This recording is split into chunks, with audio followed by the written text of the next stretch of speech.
नमस्कार. आज आपण बनवणार आहोत अगदी साधं, पौष्टिक आणि घरच्या चवीचं पालकाचं वरण. भात, पोळी किंवा भाकरीसोबत खायला हे वरण खूपच छान लागतं. चला तर मग सुरुवात करूयात. तर सर्वप्रथम आपण तुरीची डाळ शिजवून घेऊयात. यासाठी मी गॅस पेटवलाय. गॅसवरती आपण एक कुकर ठेवलेला आहे. यामध्ये मी अर्धा वाटी तुरीची डाळ घेतलेली आहे. तुरीची डाळ 2 ते 3 पाण्याने सर्वप्रथम मी स्वच्छ धुवून घेतली आहे आणि त्यानंतर त्यामध्ये गरजेनुसार पाणी घातले. आता यामध्ये चवीप्रमाणे मीठ घालायचं आहे, थोडीशी हळद घालायची आहे आणि डाळ आपली कुकरमधून उतू जाऊ नये यासाठी त्यामध्ये थोडंसं तेल घालायचं आहे. कुकरच्या 3 ते 4 शिट्ट्या आपल्याला करून घ्यायच्या आहेत. तुम्ही तुमच्या कुकरला किती शिट्ट्या लागतात डाळ शिजवण्यासाठी त्या पद्धतीनं कुकरच्या शिट्ट्या करून घ्यायच्या आणि एकदम मऊसर गाळ अशी डाळ आपल्याला शिजवून घ्यायची आहे. तुरीची डाळ शिजून तयार आहे. आता आपण वरणाला फोडणी देऊन घेणार आहोत. तर गॅसवरती मी एक कढई तापवण्यासाठी ठेवलेली आहे. कढई चांगली तापली की यामध्ये आपण 1.5 पळी तेल घालायचे. तेल चांगलं तापलं की प्रत्येकी 1 चमचा मोहरी घालायची आहे, जिरे घालायचे आहेत. मोहरी आणि जिरे चांगले तडकले की 2 ते 3 हिरव्या मिरच्या या ठिकाणी बारीक चिरून घेतलेल्या आहेत, त्या कट करून घालते. त्याच पद्धतीनं 4 ते 5 लसूण पाकळ्या त्या देखील मी थोड्याशा चिरून घेतलेल्या आहेत, त्या घालते. किंवा तुम्ही ओबडधोबड खलबत्त्यामध्ये कुटून त्या घातल्या तरी देखील चालतील. आता यानंतर 1 छोटा चमचा आपल्याला आलं लसणाची पेस्ट घालायची आहे. आलं लसणाची पेस्ट आपण चांगली परतून घेऊयात. लगेचच यामध्ये आपण एक मध्यम आकाराचा बारीक चिरलेला कांदा घालायचा आहे. कांदा देखील आपल्याला तेलामध्ये चांगला परतून घ्यायचा आहे. यामध्ये मी थोडंसं मीठ घालते, म्हणजे आपण जो काही कांदा टोमॅटो घालणार आहोत तर ते लवकर परतून निघेल. आता या ठिकाणी कांदा परतत आहे तोपर्यंत तुम्ही बघू शकता की आता कुकरची वाफ जी आहे थंड झालेली आहे. आपण झाकण उघडून बघूयात. तर बघा, वरण जे आहे एकदम गाळ शिजलेलं आहे. आता या ठिकाणी कांदा देखील चांगला परतून झाला आहे. लगेचच यामध्ये आपण एक मध्यम आकाराचा बारीक चिरलेला टोमॅटो घालायचा आहे आणि टोमॅटो आपल्याला मऊसूत असा गाळ शिजून घ्यायचा आहे.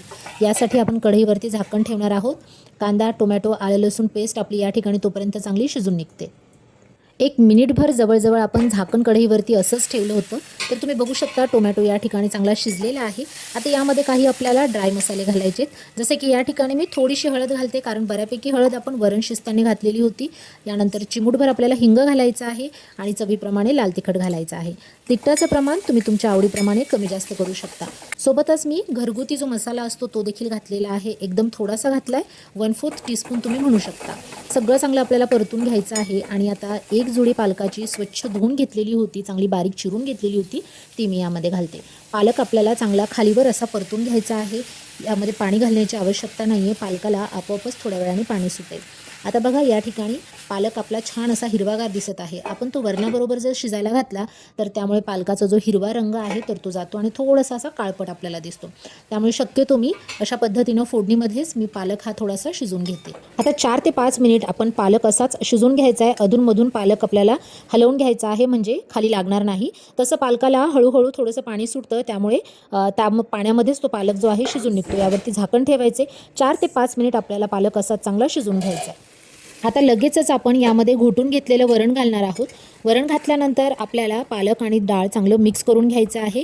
यामध्ये आपण थोडंसं गरम पाणी घालणार आहोत. मी तोपर्यंत पाणी गरम करण्यासाठी ठेवलेलं होतं.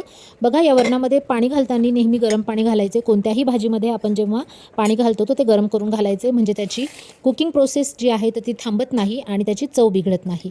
आवश्यकतेनुसार मी यामध्ये पाणी घातलेलं आहे. आता चव घेऊन बघायची आहे. मिठाची आवश्यकता असेल तर चवीप्रमाणे मीठ घालायचं आहे आणि एकदम छोटासा गुळाचा खडा यामध्ये घालायचा आहे, म्हणजे सगळ्या ज्या चव आहेत तर त्या चांगल्या बॅलन्स होतात. गूळ घालणं हे सर्वस्वी ऑप्शनल आहे. तुम्हाला जर आवडत नसेल तर तुम्ही नाही घातला तरी देखील चालेल. आता हे जे वरण आहे आपण 2 ते 3 मिनिट चांगलं उकळून घ्यायचं आहे. गॅसची जी फ्लेम आहे ती मीडियम ठेवायची आहे. मीडियम फ्लेमवरती आपण हे वरण 3-4 मिनिट चांगलं उकळून घेणार आहोत. तर बघा, या ठिकाणी आपलं पालकाचं वरण तयार आहे. एकदम साधी सोपी रेसिपी आहे, पण चवीला अतिशय छान लागतं. नेहमीच्या वरणापेक्षा काहीतरी चेंज म्हणून अशा पद्धतीनं तुम्ही मेथीचं वरण, पालकाचं वरण अशा पद्धतीनं करू शकता. तर आपण आता ताट वाढून घेणार आहोत. तर बघा, या ठिकाणी मी फक्त पालकाचं वरण केलेलं आहे, भाजी केलेली नाही आहे, कारण की हे आपण चपातीसोबत, भाकरीसोबत चुरून देखील खाऊ शकतो आणि भातावरती देखील खाऊ शकतो. रेसिपी आवडली असेल तर प्लीज व्हिडिओला लाईक करा, शेअर करा आणि चॅनलला सबस्क्राईब करा. पुन्हा भेटूयात अशाच एका वेगळ्या रेसिपीसोबत. तोपर्यंत बाय बाय, टेक केअर.